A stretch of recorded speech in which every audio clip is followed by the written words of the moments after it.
Hey guys, welcome to my channel. आज की इस वीडियो में मैं आपको बताने वाली हूँ इंदिरा कैसे बनी गांधी, एक लव स्टोरी जिसने राजनीति में मचाई खलबली। तो आइए जानते हैं। पूर्व प्रधानमंत्री इंदिरा गांधी जब भी चुनाव प्रचार के लिए गुजरात में लोगों के बीच पहुंचती थी तो साड़ी के पल्लू से सिर ढांकना नहीं भूलती थी। वे खुद को हमेशा गुजरात की बहू बताती थी।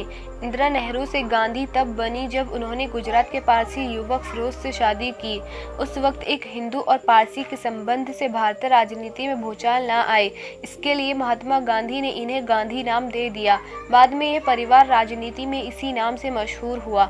मरीन इंजीनियर थे फिरोज के पिता। देश के पहले प्रधानमंत्री जवाहरलाल नेहरू और कमला नेहरू की बेटी इंदिरा गांधी के बचपन का नाम इंदिरा प्रदर्शनी था। वहीं 12 सितंबर 1912 को मुंबई के फोर्ट तैमूरजी नरीमान हॉस्पिटल में जन्मे फिरोज गांधी मूल गुजराती थे। फिरोज के पिता का नाम जहांगीर और मां का नाम रतीबाई था। फिरोज के पिता जहांगीर मरीन इंजीनियर की पढ़ाई के बाद मुंबई शिफ्ट हो गए थे और इस तरह फिरोज का जन्म मुंबई में हुआ। परिवार में 5 संतानें थी, जिसमें फिरोज सबसे छोटे थे।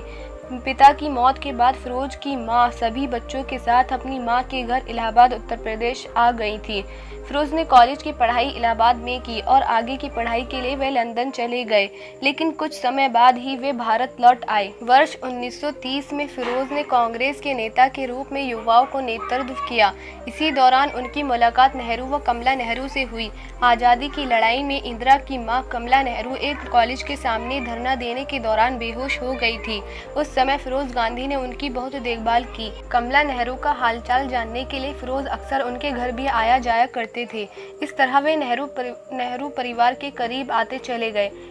इसी दौरान उनकी और इंदिरा गांधी के बीच नज़दीकियां बढ़ी। फिरोज जब इलाहाबाद में रहने लगे तब भी वे अक्सर आनंद भवन जाया करते थे। महात्मा गांधी ने दिया सरनेम। कुछ समय बाद जब फिरोज और इंदिरा गांधी में प्रेम प्रसंग की जानकारी कमला नेहरू को हुई तो वो बहुत गुस्सा हुई। दोनों में अलग अलग धर्मों के होने की वजह से भारतीय राजनीति में खलबली मचने का डर जवाहरलाल नेहरू को भी सताने लगा था। इसलिए उन्होंने यह बात महात्मा गांधी से बताई और सलाह मांगी। महात्मा गांधी ने फिरोज को गांधी सरनेम की उपाधि दे दी और इस तरह फिरोज खान फिरोज गांधी बन गए और इंदिरा नेहरू अब इंदिरा गांधी बन गई। फिरोज और इंदिरा की शादी 1942 में हिंदू रीति रिवाजों के अनुसार हुई।